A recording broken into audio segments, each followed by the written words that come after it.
तरह से इसको कम कर सकते हैं। लेकिन इस दौर में आप देखिए कि आज आपके देश में ग्रीन हाइड्रोजन की कारें चल रही है। ये एक अल्टरनेट है जीरो पॉल्यूशन का। ये अलग बात है कि ये इसकी कीमत थोड़ी सी ज्यादा है। और इस तरह की प्रोजेक्ट की जब आप सोचेंगे, और जैसे धीरज बता रहे थे कि अगर इतने गीगावाट के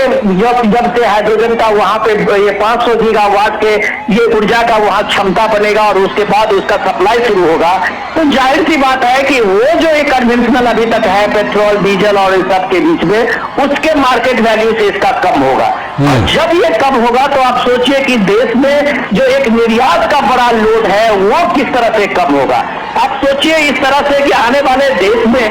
टाइम में कि देश में किस तरह की एक जो करेंसी की प्रॉब्लम होती थी, करंट अकाउंट की प्रॉब्लम होती थी, वो कैसे एक तरह से खत्म होगा। तो ये सारी चीजों में आज जो विशाखापट्टनम की जो ये रैली आप देख रहे हैं और ये रोड शो देख रहे हैं, वो देश को आज उम्मीदों से भर देने वाला है। पॉलिटिक्स की बात अलग, अगर डेवलपमेंट की बात आप करें तो इस साल में ये सबसे बड़ा क्रांतिकारी डेवलपमेंट प्रोजेक्ट आज की तारीख में बनने जा रहा है। इस प्रोजेक्ट में जो संभावनाएं बड़ी है, आज जो एग्रीमेंट एनटीपीसी और दूसरे स्टेट की कंपनी और दूसरे कंपनी की होने जा रहा है, वो सिर्फ एम्प्लॉयमेंट को लेके ही नहीं, जो 60-70 हजार जो लोग वहां पे सीधे तौर से रोजगार पाएंगे, ये सबसे बड़ा है कि देश को एक ऊर्जा के क्षेत्र में एक क्रांति का एक मौका दिया है, एक अल्टरनेट दिया है जिसमें जीरो कार्बन इमिशन का, जिसमें जीरो पॉल्यूशन की गारंटी है। और यह क्रांति अगर कामयाब होती है तो आप कह सकते हैं कि भारत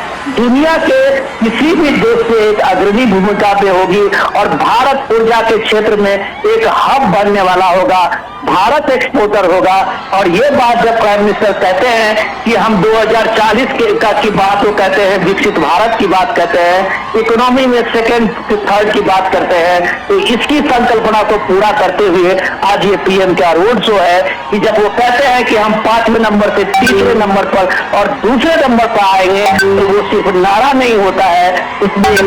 संकल्पना होती है जो पीएम के रोड शो में देख रहे हैं। और ये ग्रीन एनर्जी का और हाइड्रोजन एनर्जी का जो बड़ा प्रोजेक्ट लग रहा है विशाखापट्टनम में, आप कह सकते हैं कि भारत की तस्वीर बदलने वाला है। बिल्कुल, ये तस्वीर बदलने वाली